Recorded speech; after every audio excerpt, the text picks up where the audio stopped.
Before we get into the players that are dramatically moving up rankings, I first want to at least talk about something because we have Josh Allen and Jalen Hurts right now doing something very special, and that is proving the strategy of drafting elite level quarterbacks.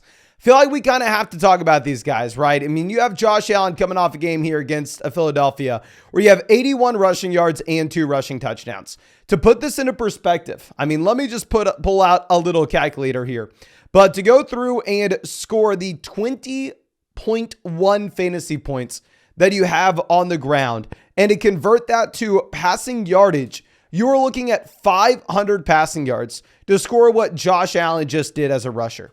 If we're going to go over and look at what you had with Jalen Hurts running the football today, you had the 2 rushing touchdowns, 12 points, and the 6.5 points from his yardage total. You are looking at 462 passing yards for Jalen Hurts to have that type of fantasy production as a thrower.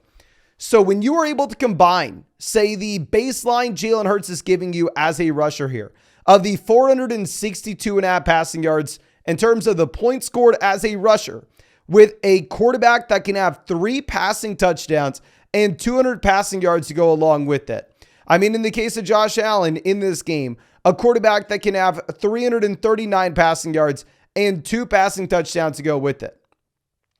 You are looking at a complete shift and a complete change, and this is a continued trend of what we've seen with the quarterback position over the past 3 years now, of quarterbacks that break fantasy football, where there's sometimes if you don't have that said player, there is no shot you can win your league. This is why Jalen Hurts and Josh Allen were my top targets at the 2-3 turn in fantasy football drafts this year. If you are looking at the points scored so far from them this season, Josh Allen is at the very top of fantasy football with 286 points. Jalen Hurts is number 4 with 258. And right alongside them are Tyreek Hill and Christian McCaffrey. So just to give you a sense, if you were to go through and if you were to start off your draft at the beginning of round 1, you could have taken Christian McCaffrey or Tyreek Hill with your first pick and then followed that up with an elite level quarterback in Josh Allen or Jalen Hurts at the 2-3 turn. And in my mind, essentially be unstoppable. While yes, it was GTO, while yes, it was optimal to go through and go late round quarterback or stream the quarterback position 10 years ago, that was before you had these quarterbacks that could throw for crazy volume and also get you 20 points on the ground. So let's just all remember this week.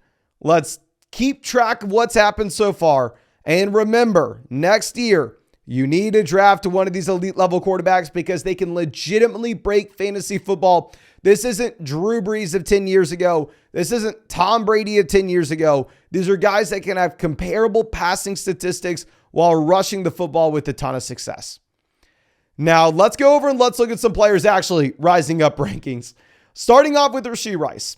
Now, with Rashee Rice, the issue that you've had with Kansas City all along, right, is that they just spread the ball out to everybody. While Patrick Mahomes is phenomenal, while this is going to be a team at the very top of the NFL in scoring year in and year out, ultimately, the baseline expectation for this Chiefs offense is 10 to 15 guys are touching the ball every single week. But now you have Mecole Hardman going on the IR. Kadarius Toney is banged up as well. Surprise, surprise.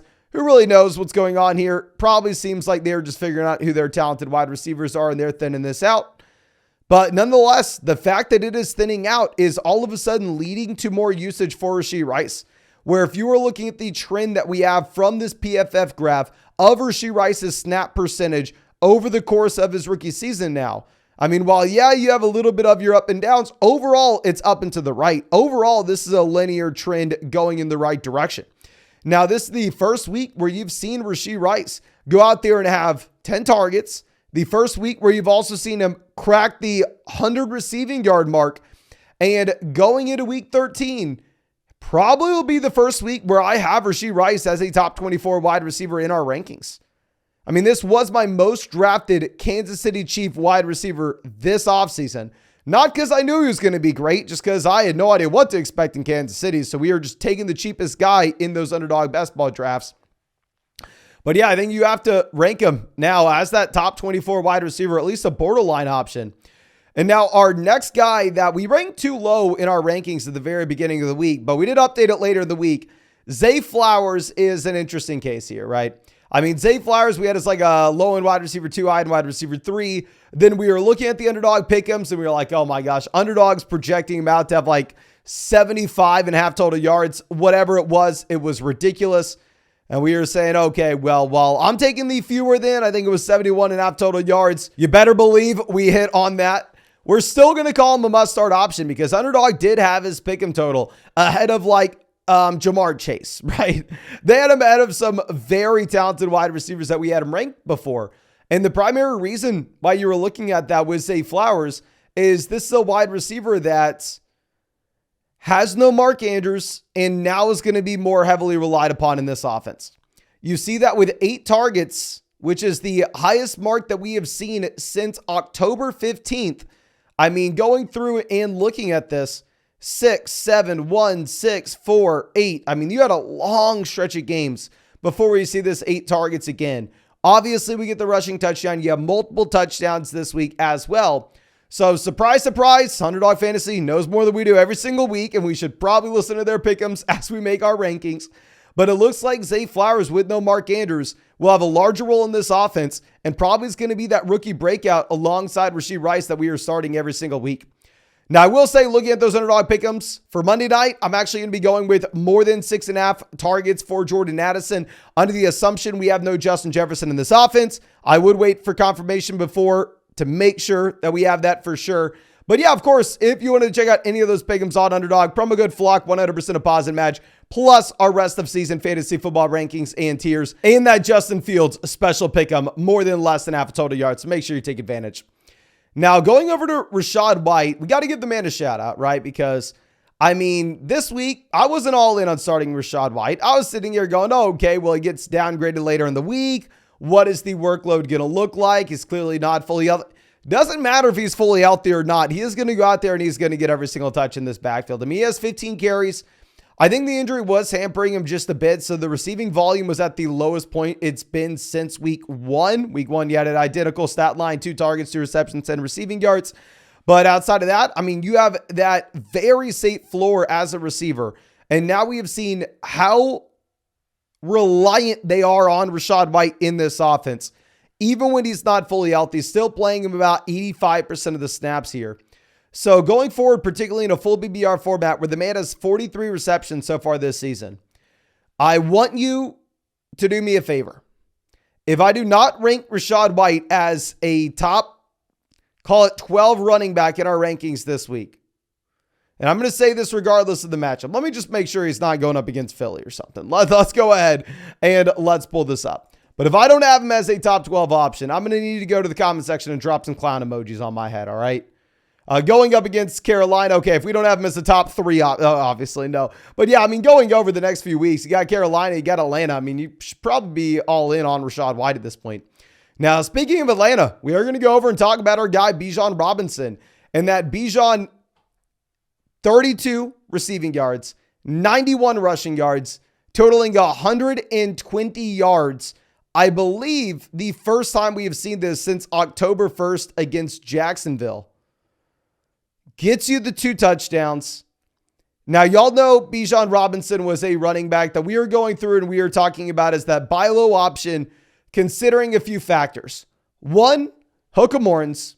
2, I interviewed him at the draft. And 3, we saw him at the gym. But honestly, all jokes aside, big thing that we were looking at with Bijan Robinson, obviously a rookie running back. The profile's be a 3-down guy that can catch the ball, that's going to be expanding his role as the season goes on, because that's naturally what you expect from these rookies. And also that he had that beautiful schedule for the fantasy football playoffs where you're going up against Carolina. Immaculate matchup. Derrick Henry can even score points against them. You're going up against Indianapolis, who just let up 100 rushing yards to an injured Rachaad White. And you're going up against the Chicago Bears for the fantasy football championship.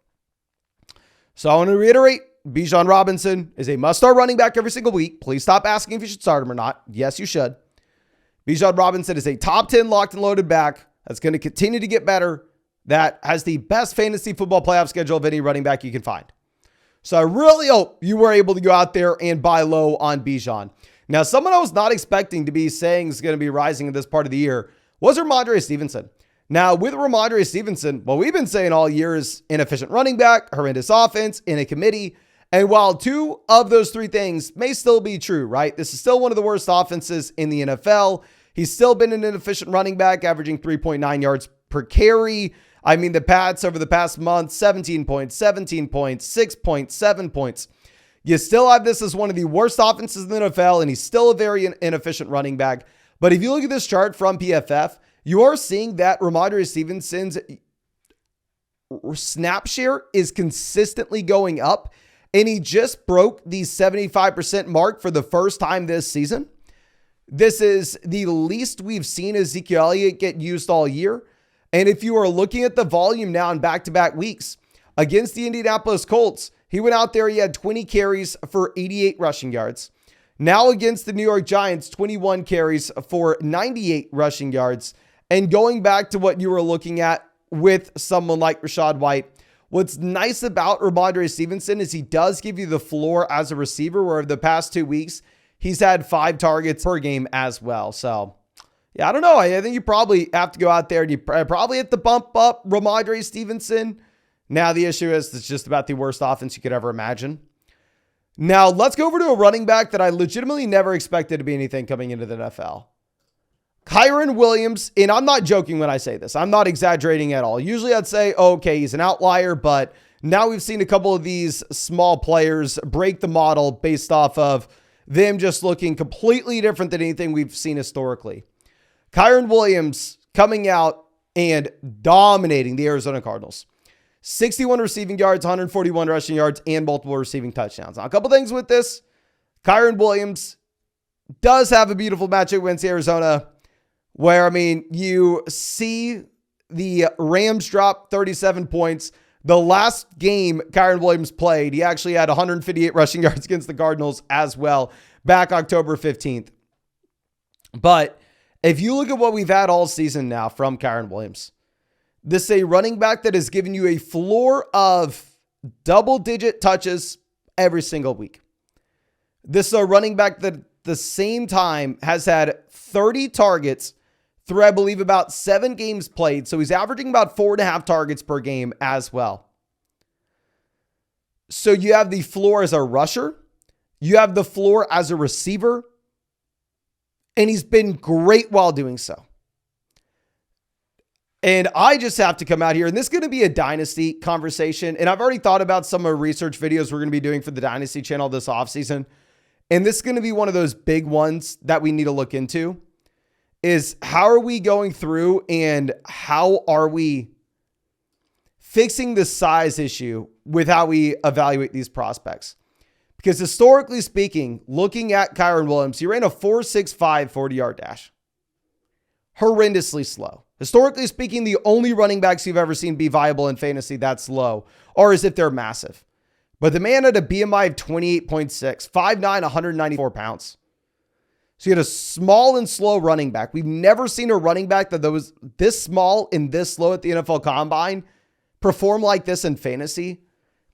And it just kind of puzzles me and makes me think like, okay, is there a way that we can predict this to happen going forward? Is there a way we can find this outlier ahead of time? And it will be something we need to look into.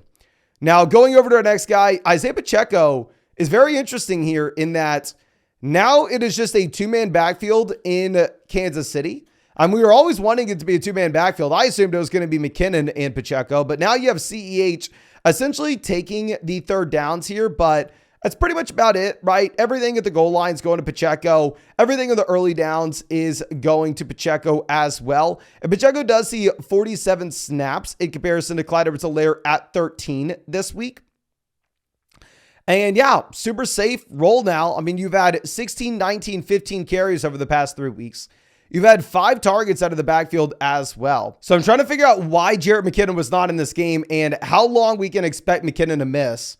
But if you have no Jerick McKinnon for the foreseeable future, every game that he is out and it's just going to be the combo of Pacheco and Clyde Edwards-Helaire, I guess Pacheco is a locked and loaded top, call it borderline 12, 15 running back in fantasy, especially if they're going to look his way a little bit more as a receiver with no McKinnon here. But I think that's all I have for you. Again, thank you so much for being a member of the flock. And of course, if you want to tell me on that Jordan Addison more than 6.5 targets, you can find that on Underdog Fantasy. Promo code flock, 100% deposit match, plus our rest of season fantasy football rankings and tiers. And on top of that, the Justin Fields special pick on more than less than half a total yard. But thank you again, ladies and gentlemen. I really do appreciate you. Really hope you have a great day and really hope we get to see you out in the live stream later tonight.